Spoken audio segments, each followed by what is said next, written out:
Hi, I'm Andrew. And I'm Jared, and we're Gaze Here's to the garden.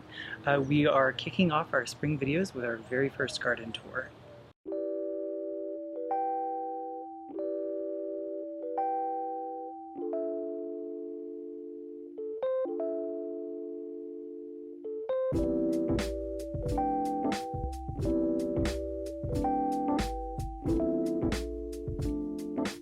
Hey, so we're just starting in the front of the garden right here. To my right is our woodland area.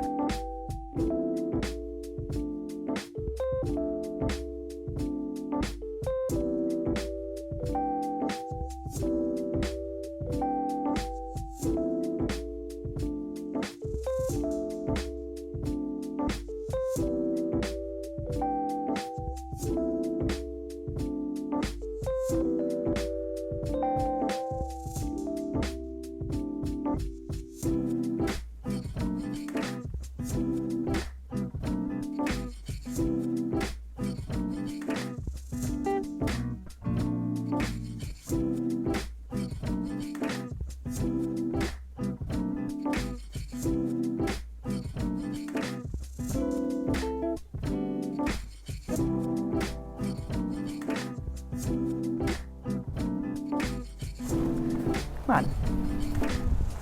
We've also got some annuals here mixed in with a few perennials. If you follow us on Instagram, you probably saw all of our beautiful anemones that Andrew's been growing.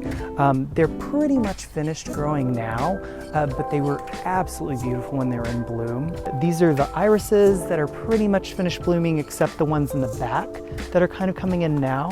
So you might be thinking, why are there little white bags all over this peach tree?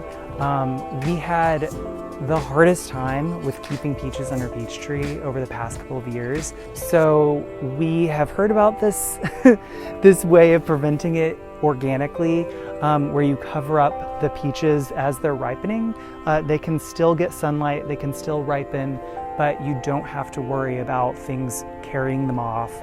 We really love zinnias for our area, and Andrew has just put in these zinnias that we grew from seed. A lot of our annuals do best when grown from seed. It's a really easy way to pick the exact variety that you want, and most of them are not so hard to grow. Our sweet peas here, I really love the way that Andrew set this up to grow our sweet peas. The blooms are kind of coming to an end as the cooler weather spring plants are kind of stopping because we're hitting like 80-degree weather here in Austin. This is actually one of our favorite native plants, and we've got a couple of these. This is what's called fall aster. In sometimes the spring, but always the fall, it's covered in these purple blooms. So you probably see this area over here and think, wow, that's a really ugly patch of dirt. It actually was not a patch of dirt about a month or less than a month ago. And the reason for that is because this is actually our poppy patch. As soon as you hit regular 80-degree weather in Austin, poppies are not really gonna make it, at least the bigger varieties of poppies. This variety, which is Papaver Reyes, not really sure how to say it. Don't correct me, I'll cry. But this one is actually really great for Texas and also hot areas because it'll continue blooming until the summer. We've also got some milkweed in here as well. So milkweed is a great thing to add to the garden. A lot of times nurseries only provide tropical milkweed, and it's fine as like a stopgap measure. If you can get a milkweed that is native to your area, that's absolutely best. Over here, we're kind of moving into more of an English style bed. There are several different plants here that are kind of growing at different times, different ways, and growing into each other. This is Andrew's least favorite plant in the entire world. It's called Agarita. We've got mealy blue sage, beautiful plant. It's very, very drought tolerant, Other natives here, there's Berlinder's Sundrops. This is a favorite of ours that we would absolutely recommend if you live in Texas or somewhere with kind of a warmer climate. It's called Greg's Blue Mist, but it has these beautiful blue puffy flowers that butterflies go absolutely crazy for. We've also got Gara, there's a couple of those. And we've got some verbena here, alliums that we're so excited actually did well. Autumn sage is a great plant for more of the warmer zones. It's native hybridized, just like the Gara, and it comes in pretty much every color. Yeah, so this is actually Pink Fairy Duster.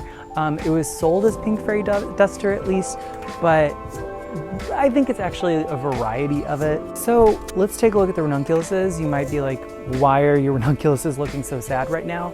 That's actually because these are some of our earliest spring blooming bulbs. Andrew planted them in the fall. When you plant them in the fall, they bloom much earlier in the season. This is a wonderful pomegranate tree. That's not an adjective, that's the name. Wonderful pomegranate. Pomegranates actually do shockingly well in Austin, Texas because of our hot, dry weather. Over here, we've got our wildflower area.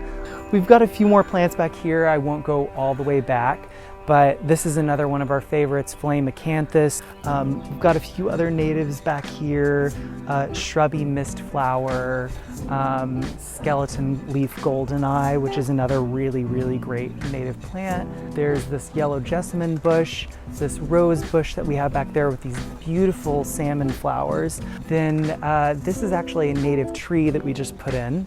So that's why it's so small right now, because it is a brand new tree.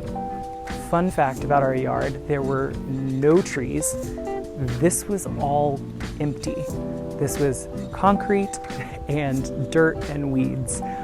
So we did all this ourselves. This is one of the trees we put in, but it's one of the more recent ones. More of Andrew's sweet peas. And then over here to the left is kind of an in-progress rock garden.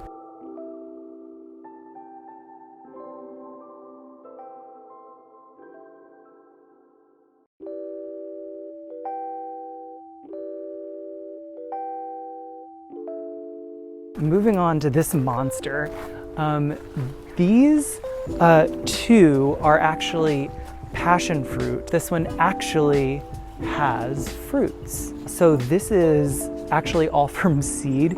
I just bought a passion fruit from the supermarket and grew it from seed, and this is where we're at.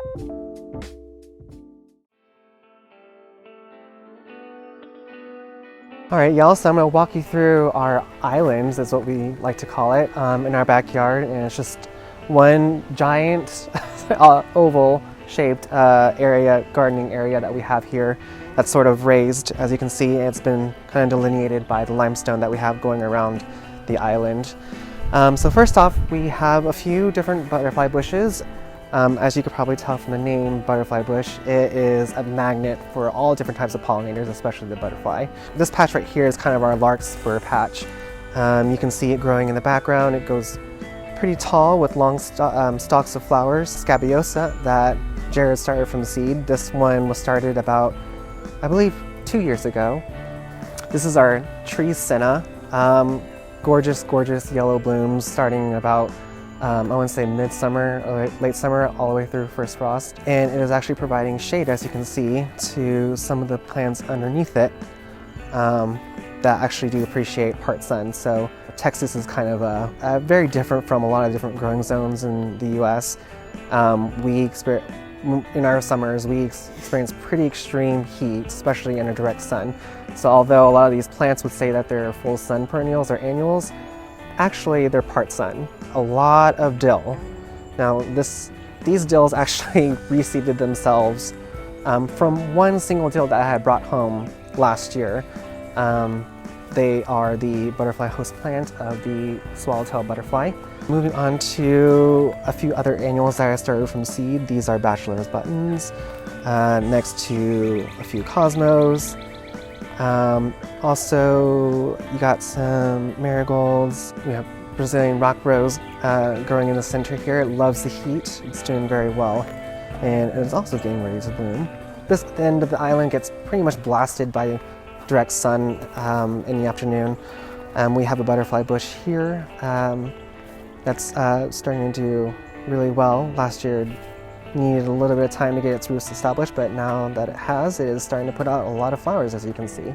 And in the center of our island, of course, we have our Shumard oak. We're hoping that this one will start to get much bigger, and it's probably grown about a foot within a year. This is kind of my corner. This is pretty much where I come to distress at the end of the day.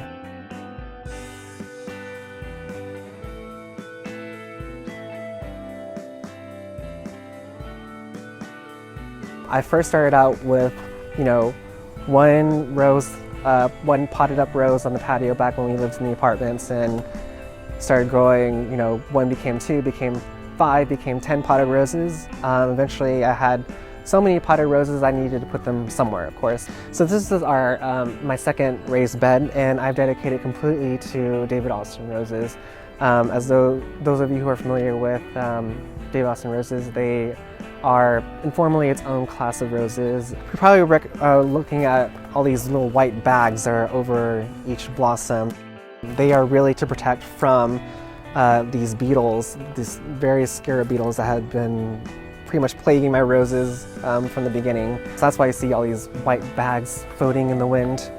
This is our redbud tree. It is doing much better than last year. It actually is an understory tree, meaning that in the wild it typically grows under other trees because it likes, shade from the afternoon sun.